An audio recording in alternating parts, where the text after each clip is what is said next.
Baik, Assalamualaikum warahmatullahi wabarakatuh. Perkenalkan, saya Kiko Irianto dengan NIM akhir 1074. Nah, di sini saya akan membahas beberapa metode interpolasi dari ada IDW atau inverse distance weighting, terus ada descent polygon, kemudian ada kringing, dan juga ada spline. Nah, interpolasi sendiri adalah teknik untuk mengestimasi nilai-nilai di antara titik-titik data yang diketahui. Nah, pada metode IDW atau inverse distance weighting, nah ini adalah metode interpolasi yang berdasarkan pada prinsip nilai di antara titik-titik data dikaitkan dengan jaraknya dari titik-titik tersebut. Oke, kemudian ada descent polygon, yaitu metode interpolasi yang mengubah area penelitian dari sejumlah poligon yang saling terhubung. Jadi pada satu objek sama objek lainnya akan terbagi menjadi luasan yang sama yang akan saling terkait antara titik satu dan titik lainnya. Ketika pengaplikasian nanti kemudian ada framing, itu metode interpolasi yang berdasarkan pada analisis variogram. Nah, variogram digunakan untuk memodelkan variabilitas spasial dan memperkirakan nilai di antara titik-titik data. Kemudian metode yang terakhir ada spline, di mana metode ini dan metode interpolasi yang menggunakan spline untuk mengubah titik-titik data yang diketahui. Nah, pada spline sendiri ada kurva polinomial yang memiliki sifat yang mulus di antara titik-titik data. Jadi data sendiri dia lebih di antara data-data metode yang lainnya. Untuk spline sendiri dia lebih mulus untuk titik-titik data yang diketahui nantinya. Oke, mungkin kita bisa mulai aja. Kita memiliki data yang telah disiapkan. Itu ada data kerugian dan juga data administrasi data bentuk S1 ya. Untuk pengaplikasian sendiri ini menggunakan aplikasi ArcGIS ya. Kita buka dulu untuk data seraganya.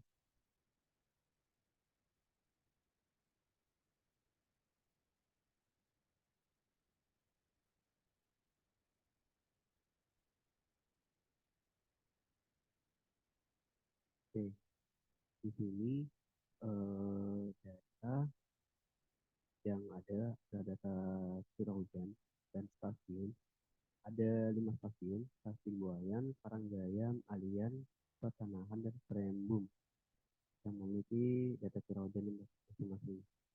Nah, untuk bisa digunakan dalam ArcGIS, kita ubah kita ubah formatnya dalam bentuk CSV. Oke,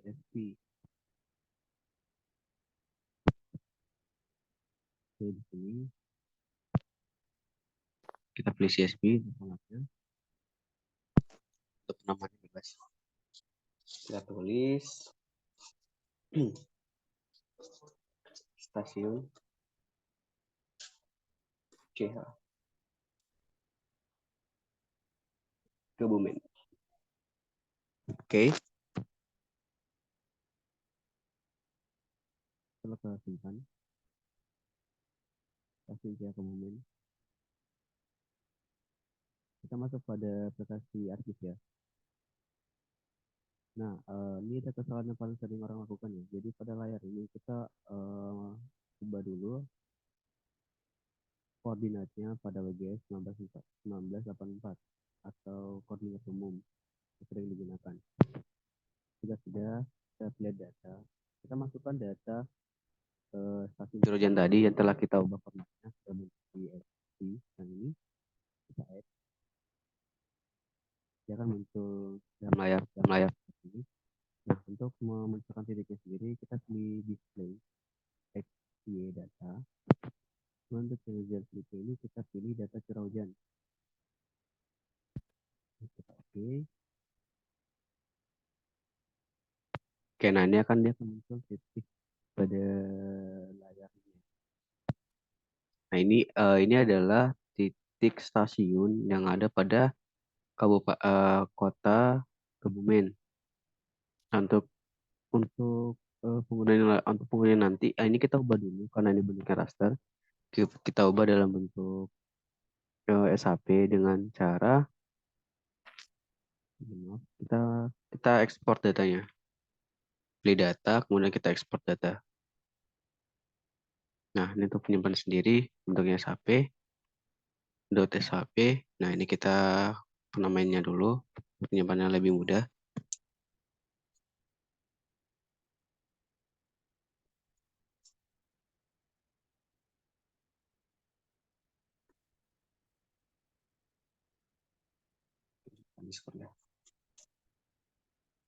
Oke, kita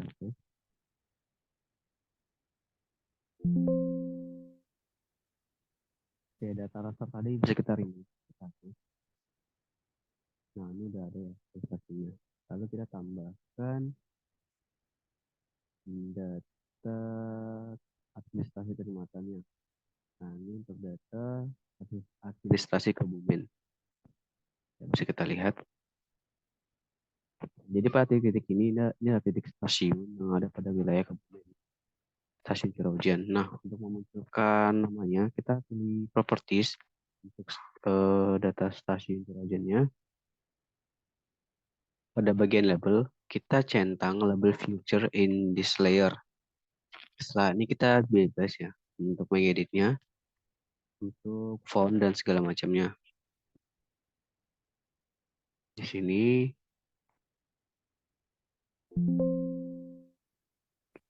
edit sesuka kita ya, semua kita. Kita oke. Nah, dia akan muncul nama stasiun yang ada pada titik-titik yang ada. Nah, selanjutnya, oke, sampai di sini kita selanjutnya bisa memulai untuk metode yang pertama ya. Yang pertama kita akan menggunakan metode Tizen. Untuk Tizen sendiri kita bisa mencarinya pada browser atau Ctrl V. Dengan Ctrl V dia akan masuk. Nah, ini karena udah ada Tizen. Kita cari, kita pilih yang Create Tizen Polygon. Oke, kemudian untuk pada inputnya sendiri kita masukkan stasiun curah hujannya. Untuk penyimpanannya jangan lupa untuk mempermudah kita masukkan pada tugas.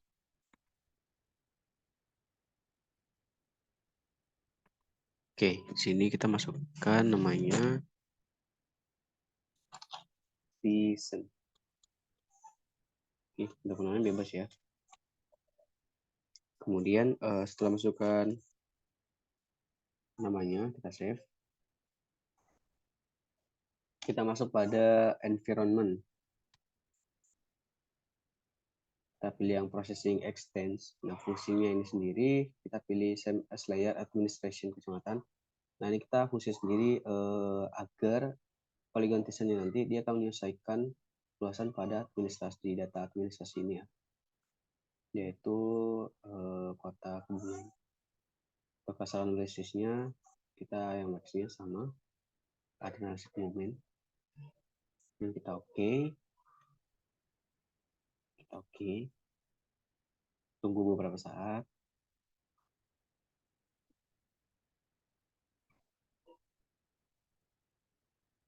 Nah, akan jadi seperti ini. Jadi teman-teman bisa lihat pada titik stasiun 1 dan lainnya akan terbagi dua. Pada garis tengah ini akan sama 50-50 ya, sama. Nah, itu berlaku untuk semua stasiun. Jadi pembagiannya ini sama rata untuk setiap luasan jarak titik stasiun satu ke stasiun yang lainnya. Nah, agar poligon netizennya hanya berada pada data administrasinya, kita bisa klik menggunakan geoprocessing. Kita pilih geoprocessing, lalu kita pilih tools clip. Nah, tools clip ini sendiri kita masukkan yang polygon desainnya untuk inputnya, kemudian untuk yang di fiturnya, untuk yang sebagai pemotongnya kita masukkan administrasi kecamatan. Oke, kita oke. Kemudian kita oke. Kita tunggu.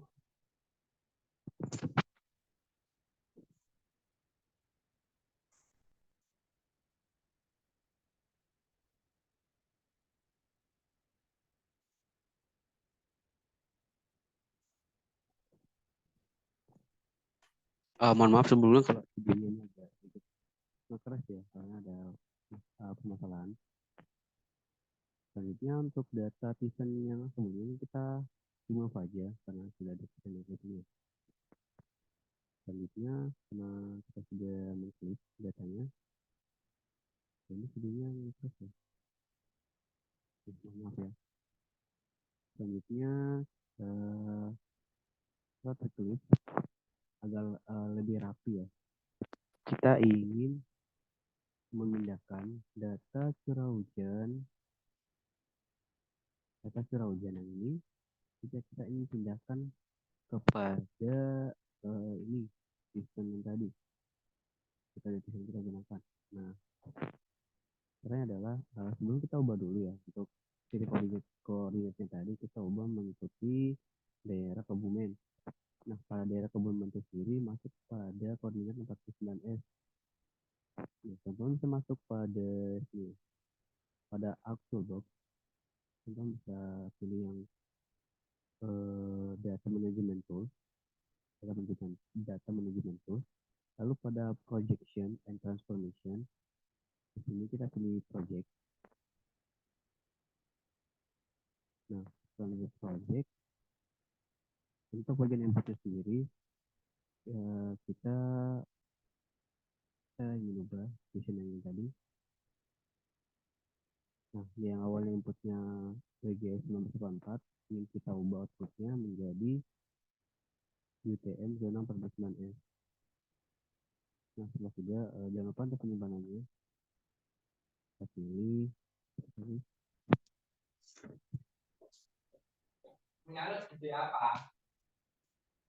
Desain yang paling crash 49S.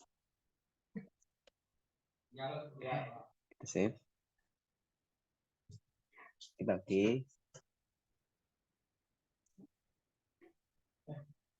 Nah, setelah proyek selesai, kita tambahkan datanya. 49S ini tadi.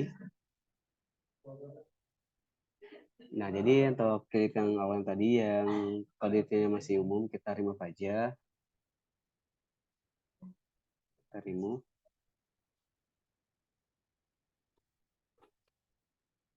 Nah, setelah kita ubah untuk titik koordinatnya, kita ingin menambahkan data atribut tabel yang pada stasiun Ciakumbungan ini, data curah hujannya kepada desain 49S. Caranya kita join dengan fitur join ini. Untuk yang nomor satu kita pilih FID. Kemudian untuk cost varian sendiri kita masukkan stasiun Ciakumbungan. Stasiun Ciakumbungan. Kemudian kita oke. Setelah menunggu beberapa saat, kita bisa cek pada penattribute table apakah sudah join, apa tertambahkan. Di sini sudah bisa terlihat untuk data curah hujannya sudah ada. Kemudian kita tambahkan data luas dengan cara kita bisa add fields di sini. Untuk namanya luas. Ketik luas. Untuk tipenya kita pilih double. Oke. Ini udah tertambah untuk field luasnya. Untuk menghitung luasnya sendiri kita bisa calculate geometri. Nah, untuk geometri sendiri kita gunakan hektar ya. Oke. Nah, jadi di sini untuk data luasannya pada setiap luasan dari stasiun Buayan dengan luasan sekian hingga Primbon dengan luasan sekian. Ya, untuk daerah Buayan dengan luasan sekian. Kita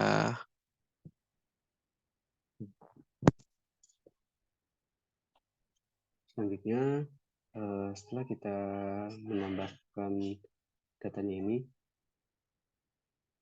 kita bisa melihat ya.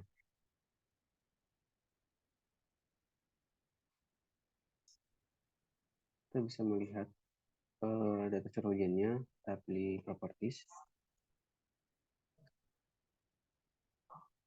Untuk kameranya, kita coba perbaiki dulu.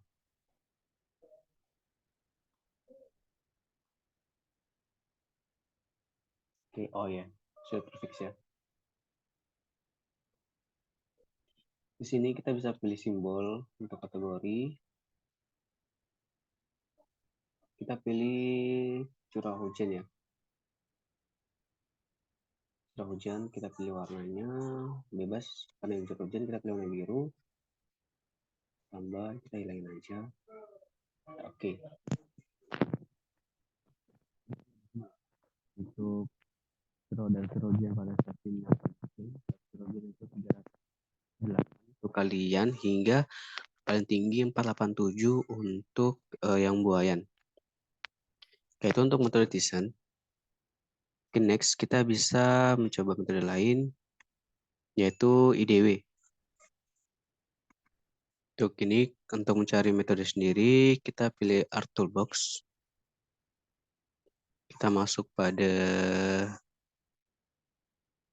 kita close dulu, kita masuk pada Spatial Analysis Tool. Kita cari Interpolation. Nah, kita akan coba yang pertama untuk yang IDW. Nah, untuk inputnya sendiri, kita masukkan data stasiun curah hujannya. Kemudian untuk result value-nya kita pilih curah hujan. Jangan lupa. Kemudian, nah untuk penamaan sendiri, karena ini datanya ada data raster ya, kita jangan lupa untuk formatnya .tif. Namanya di sini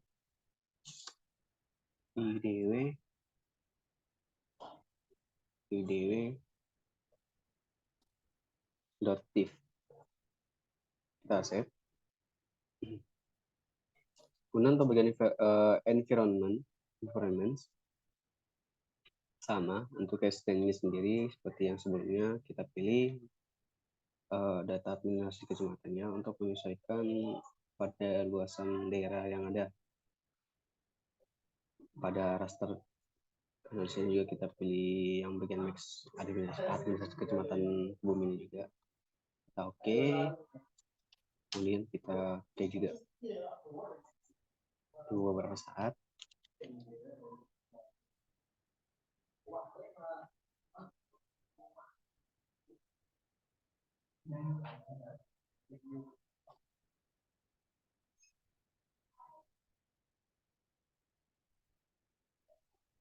Nah, ini jadi untuk data metode DW. Jadi data curah hujan dari 300 dengan interval 300 hingga 370 hingga pada 467 hingga 486 sekian.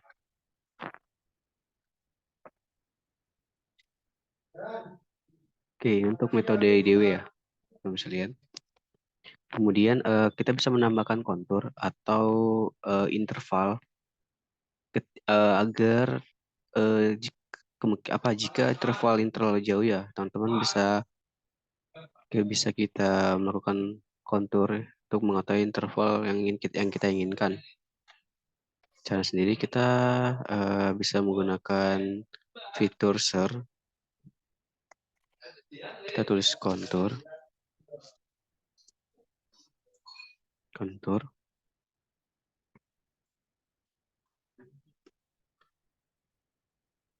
kontur.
C.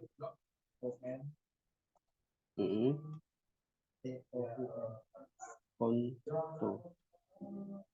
Oh ini.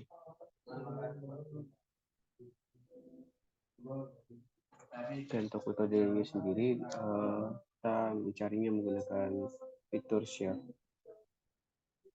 Oke, sorry udah ada. Kemudian kita pilih yang kontur spatial analysis.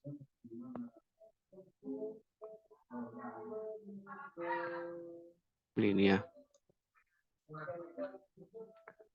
Selanjutnya untuk inputnya sendiri kita masukkan yang tadi ya, IDW-nya. Masukkan. Oke, untuk intervalnya sendiri ini bebas untuk teman-teman ingin menggunakan berapa. Di sini saya mau coba menggunakan 15. Jadi pada setiap 15 peningkatan 15 mm curah hujannya itu akan terlihat. Selanjutnya untuk environment juga kita ubah sama seperti yang lain. Processing extend-nya kita masukkan administrasi kecamatan untuk di kota Kebumen. Kemudian untuk raster analisis. Next-nya juga masukkan yang administrasi kecamatan. Kita oke. Untuk penyimpanannya jangan lupa agar lebih mudah. Ini kita ketik CIDW. Karena bentuknya udah TIFF ya, kita nggak usah terus TIFF lagi. Save, kita oke.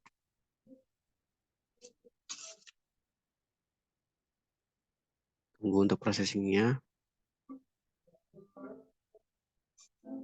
Nah, di sini teman-teman bisa lihat ya. Jadi kita bisa lihat untuk atributnya.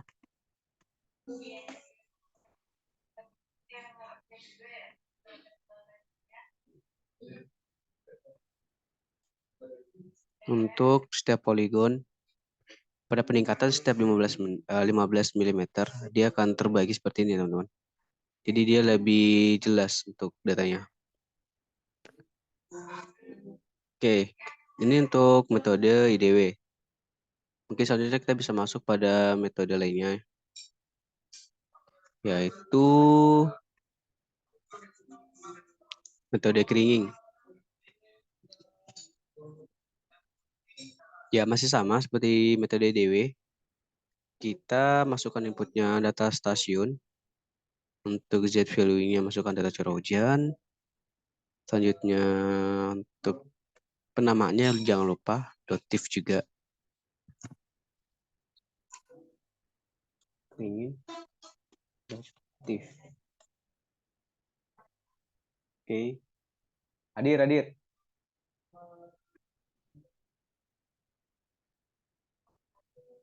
Environments.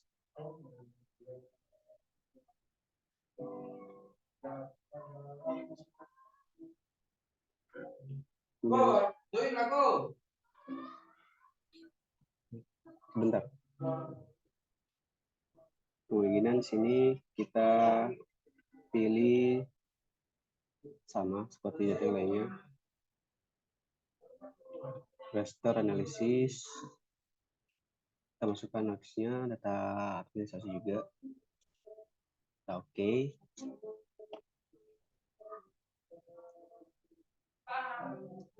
Kita tunggu untuk prosesnya.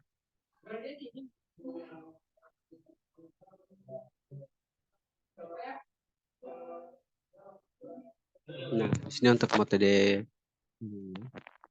dan untuk datanya juga untuk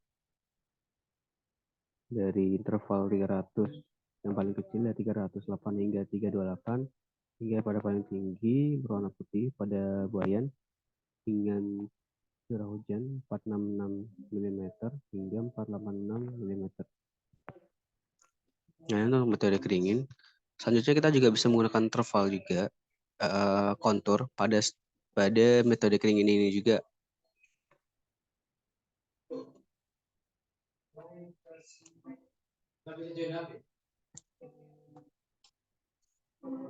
Oke,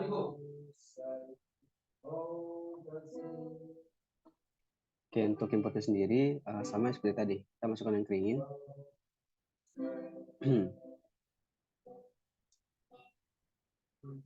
Keringin. Oke, bentar ya.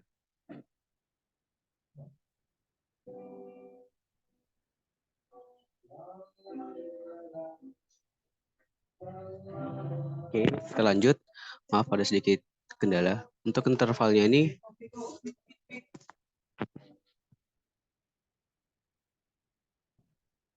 untuk interval sendiri kita masukkan 20. Ini bebas ya untuk teman-teman. Jadi setiap peningkatan curah hujan untuk 20 mm itu akan terlihat garis konturnya. Jangan lupa untuk environment-nya kita menyesuaikan juga sama seperti cara sebelumnya.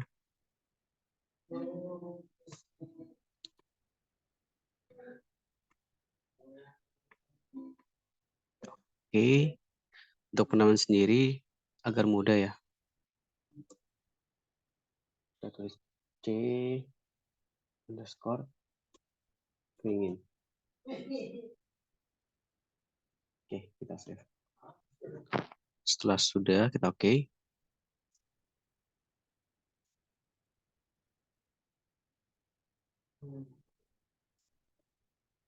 Nah, ini tetap bisa lihat untuk konturnya sendiri.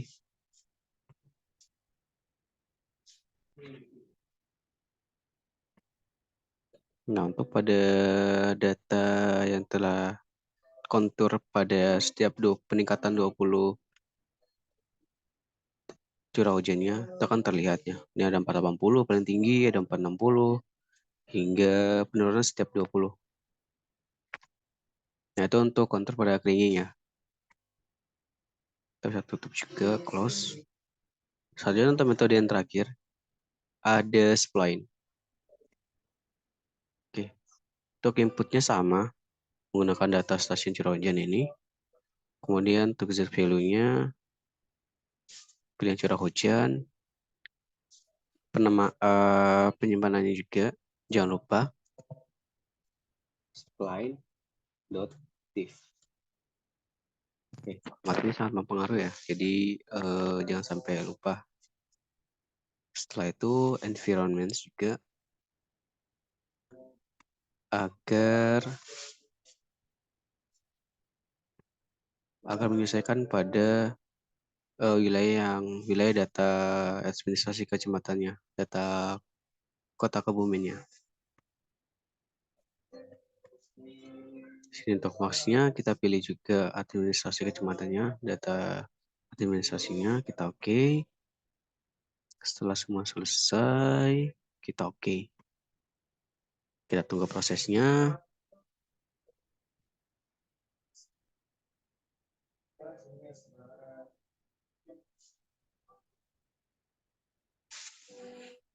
Nah, di sini teman-teman bisa lihat untuk metode display-nya sendiri dari yang paling rendah yaitu 201 sampai 245 data curah hujannya milimeter, hingga yang paling tinggi yaitu 555 hingga 599 milimeter. Nah, pada metode spline sendiri teman-teman bisa menggunakan kontur juga ya untuk membuat interval dengan cara yang sama juga. Kita masukkan inputnya, spline.diff-nya ini, penyimpanannya agar lebih mudah.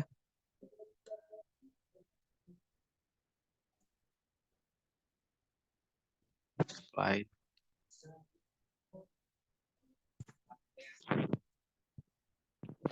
Oke, untuk environment juga sama.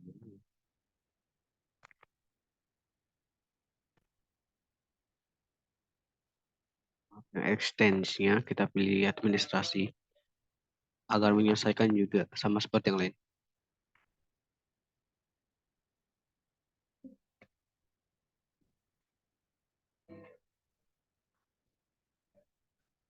Oke, oh ya untuk intervalnya sendiri kita bisa masukin 20.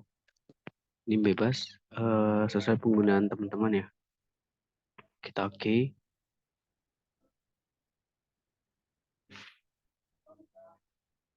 tunggu sebentar. Dan